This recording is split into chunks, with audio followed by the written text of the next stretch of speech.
Imagine a war so bonkers, it killed more people than you can count on all your fingers and toes, times 10. Buckle up, history buffs, because the Taiping Rebellion in 1800s, China is wilder than fiction. Leading the charge was Hong Xiuquan, a dude with some major visions. Convinced he was chosen to purify China, he launched a rebellion that was equal parts religious awakening and epic power struggle.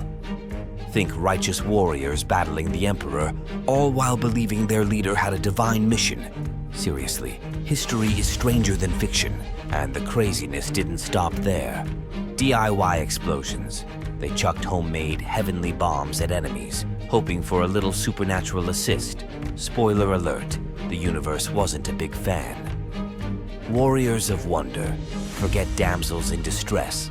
These rebels had fierce female warriors dominating the battlefield, proving girls rule the world, even in the 1800s. Clash of the Titans. The war raged for 14 years, with both sides clashing in epic battles that left millions dead and cities in ruins.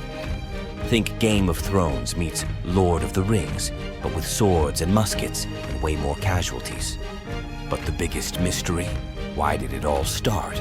Was it religion, power, or just plain boredom? One thing's for sure, the Taiping Rebellion was history's most bizarre brawl, leaving behind a legacy of bloodshed and intrigue. Think I'm making this up? Google Taiping Rebellion. Trust me, this is just the tip of the iceberg. Want more mind-blowing history served with a side of woe? Like, comment, and subscribe for more.